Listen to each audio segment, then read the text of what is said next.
Hello and welcome. This is Philip Lucky with some hopefully helpful tips for adjuncts that are teaching as part of the Chattanooga State Media Technology Program. So, to start off with, just a quick reminder that teaching is all about sharing information.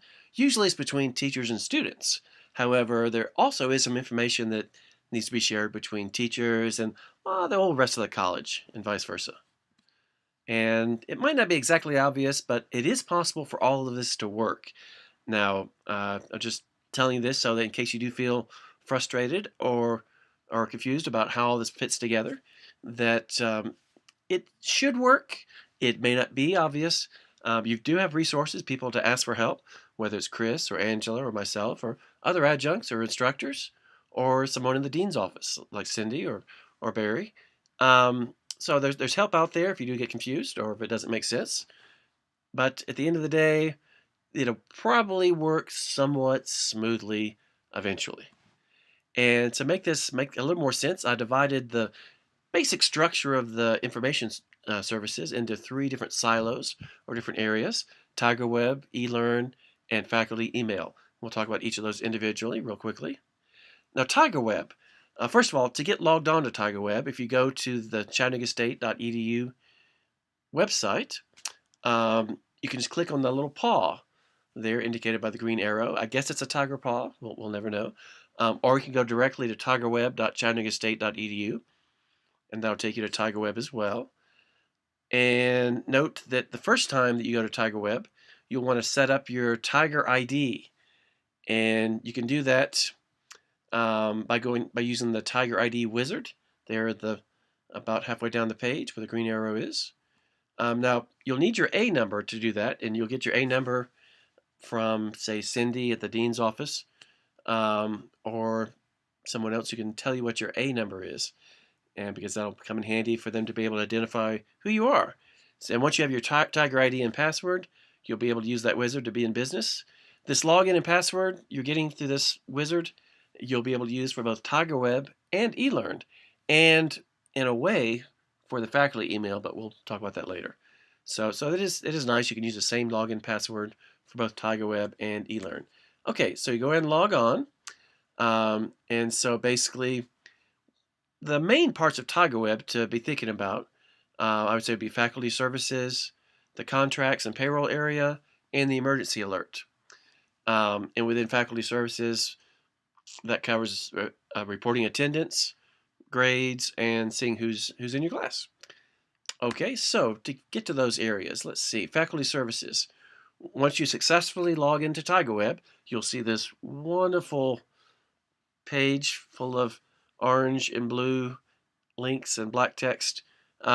Basically, you can ignore 98% of it. The main thing to think about for faculty services, you click there right next to the green arrow. It says click here to enter, and that'll take you to faculty services.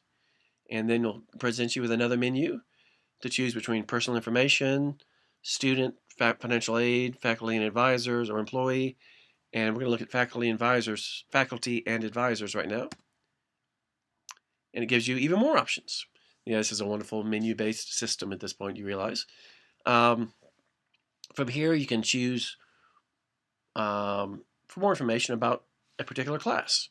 For example, if you're reporting attendance, which is especially important the first 2 or 3 weeks of class, and you can do that here by clicking on attendance reporting. And once you do that, it's going to ask you to select the term. And by default, that chooses a TCAT term. So just make sure you choose fall credit term, say, for example, 2016, if that is indeed the year, and not TCAT, because that's for a whole other part of the college. And so once you choose that, then you can do the attendance reporting. I don't have a screen to show you for that, but it's pretty straightforward. For reporting attendance, next to each name, you'll have a pop-up to choose Y, N, or S. Y for yes, the student has attended at least once this semester. No for never attended, and S for stopped attending. And so the idea is that everybody is basically in never attended, until they actually do attend your class. And then when they do that, you choose Y, and then Once they've attended once, then that's always a Y. Now, if your student stops attending class for at least 2 weeks, or whenever you notice it, then you can choose S for stopped attending, and then you put the date that they last attended class. That's why it comes in handy to say have a sign-in sheet for each class, so you can go back and see when's the last time that they showed up, and then put that date in there. But otherwise, Y or N are two valid things, and again, especially important the first couple of weeks of class. Also, under Faculty Services here in TigerWeb, you can input your grades. Again, I can't show a screen yet because it's not time for that yet. Midterm grades, which is halfway through the semester, go figure, and then final grades for the end of the semester. The grades are basically set by choosing the pop-up next to each student's name, A, B, C, D, F, and so on, or an incomplete. For incompletes, you can find out more information about that from Chris or Angela, for if that were to occur.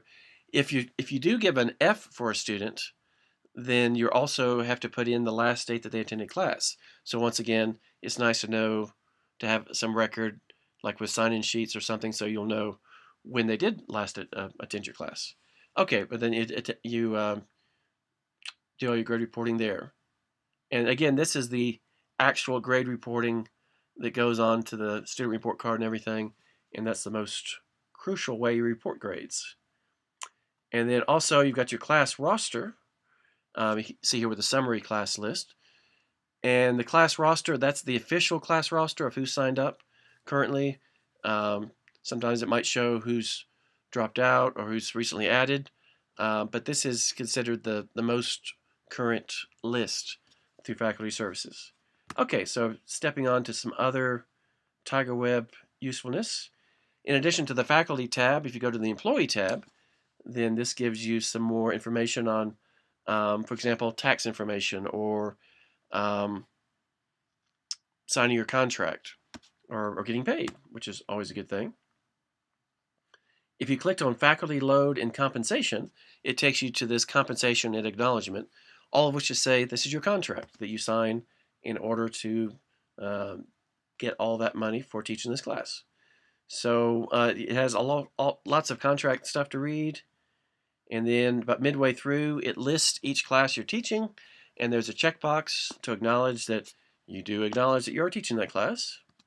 And then down at the very bottom of the form, once you've acknowledged all those classes that you're teaching, if indeed you're teaching them, then you have to click the Acknowledge Selected Positions button, and then basically you've signed the contract. It also makes sense to save a copy of that for yourself. And also, as part of that contract is your A number. Of course, you won't be able to see that until you have your A number so you can sign on to TigerWeb. So that's a nice catch-22. But hopefully you've gotten that far. Okay, so also under the Employee tab, it has where you can set up your direct deposit, so you'll know where your money goes. It also has pay stubs and deductions and things like that. So that's also important to know about where that money's going and where it's been. Now, the only other thing really within TigerWeb that I would say is important is there on that main TigerWeb page is signing up for the Emergency Alert Notification System, EONS. That's probably not how they say it at all. And so once you sign up for that, then you'll get a text or email when there's a campus event, such as if they have to close due to weather, or if there's an active shooter or something else going on. It's helpful to have that. So in case they've closed down the school because of a snow day, then you'll know you don't have to come in. So that's a handy thing to sign up for. Otherwise, the rest of TigerWeb, feel free to look at it, but most of it won't be that useful. Okay, so now let's go talk about eLearn. The eLearn system is really designed, it's an LMS, or learning management system, to help you manage your learning and the student learning in a nice electronic fashion. Yay! So basically, to get to eLearn, you go to the Chattanooga State webpage and click on the My ChattState area. Then you can just choose eLearn from one of those choices. Also notice there's academic calendar in that list, as well as we sign up for parking decal and event calendars, things like that. But eLearn is one way to get there, or you could go directly to elearn.chattanoogastate.edu .edu. Oh, I've got a typo there. Oh well. And check it out there. So again, eLearn uses the same login and password as TigerWeb, so that should be all good. It'll take you to the eLearn homepage. You select your course there, like with the green arrow at the top. You may just have one course to choose from, or you may have several. Within eLearn, there's some required things that you have to put on eLearn to help the students. For example, here within course content, you have to put your syllabus so that they at least have a copy of that electronically. Optionally, you can put lecture notes and study guides on there in course content, but at least as long as you have the syllabus, that's a good thing. And then there's just an example of what the syllabus would look like inside of course content. Also, you're required to list on your eLearn site for that page, eLearn page for that course, what class that is, when it meets, where it meets, who you are, how to contact you, and so on. So that's a great use of the news option there on the homepage for that course. It's easy to make new news items. And typically, I list what the class is, what day and time it meets, what classroom it meets in, how to find the media technology building. Chris or Angela can give you tips on that if you need them. And also, your name and that you're the instructor, how to contact you. And I would say to encourage students to use the eLearn email to contact you, and instead of listing your personal email or cell phone. Excuse me. And that news area is also useful for putting reminders about various things and updates. And like I say, if class is canceled or they have an exam coming up, that's a great place for that as well. So, moving on to what I consider like the third required part of eLearn is the eLearn email. Now, this is designed to be the way that you are communicating with students directly when you're not in teaching class, obviously.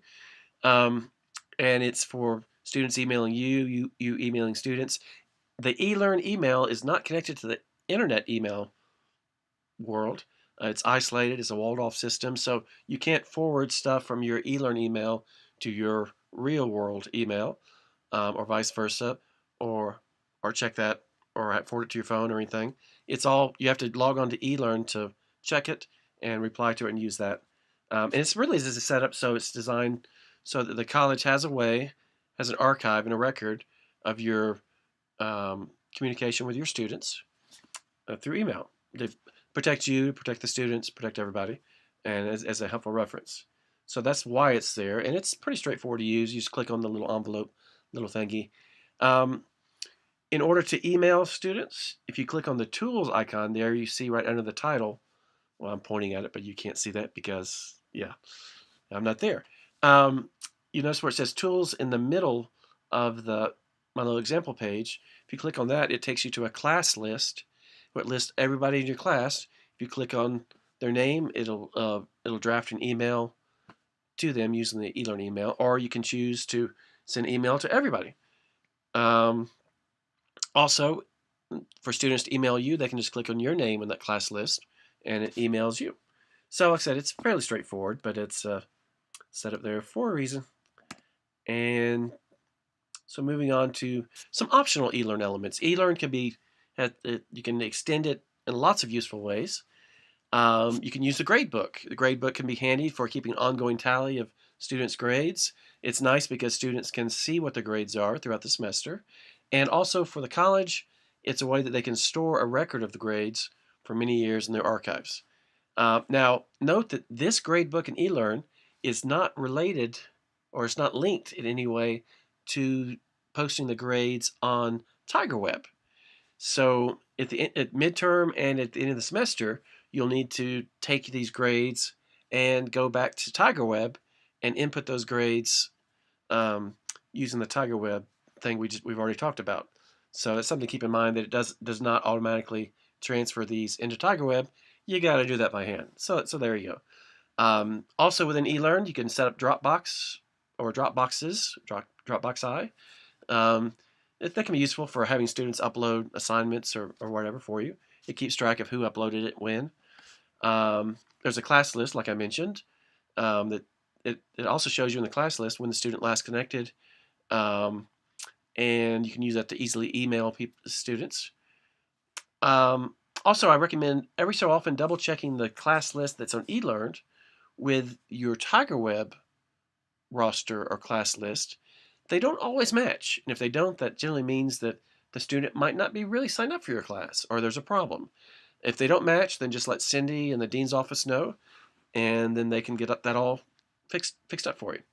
Under course content, a lot of times some instructors will have more information, more modules that has more things for the students to read or assignments. For example, in my classes, I'll often have checklists of their assignments they can follow, or links to examples or videos or information that they need to be reading. For example, something like this. There's a simple little checklist, which has some things for them to do as well as like an embedded YouTube video to watch. So it's depending on the class you're teaching or the things you need to do, you can add. You're certainly welcome in a lot of ways to add to the course content to make things easier for you and easier for the students. Okay, so that's eLearn. Like I said, there's a lot more you can learn about eLearn and eLearn's help system, also through the CDE, which is the Center for Distributed Education. So there's classes you can take through them and to learn more about eLearn. There's also some eLearn classes on lynda.com as well, just for giggles. So now go back to my 3 different silos. The only thing left we have talked about really is faculty email. And I want to emphasize that faculty email is, again, it's separate than your eLearn email. Faculty email is what the college is going to be using to send you information and for you, like contacting Cindy at the dean's office or whatever. So it's your official Chattanooga State email for teachery, administrative kind of things, but not for using for contacting students. So your faculty email is basically your first name dot your last name at chattanoogastate.edu. I would say check in with Cindy at the dean's office to make sure exactly what that is. If you might have different first names or last names that might not be obvious to them, and they get that fixed up for you. Fortunately, it uses the same password as your TigerWeb and eLearn password, but a different login, of course, because it's using your email for the login. So if you go to this link I've listed here, will take you to Microsoft Online, and it's basically a webmail version of Microsoft Outlook, and to use to check your email and send replies and whatnot. Now, your faculty email, you actually can forward to your personal email, so that way it shows up on your phone or what have you. And you can do that by going to the mail section, and then to the settings, and then the forwarding section, and then you can tell it to forward everything to, for example, I have it forwarded to my personal Gmail account, so that way I'm fairly up to date on my faculty emails.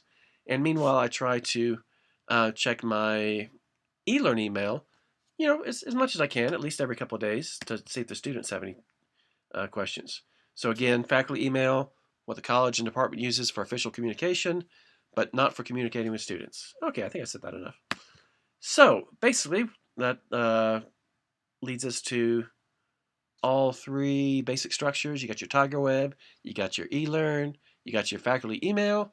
So all working together in harmony to help you as you're teaching your classes here at Chattanooga State and bringing the students into greater levels of enlightenment, etc., etc. So there you go. If you have any further questions, just let somebody know and we'll figure it out for you. Thanks a lot.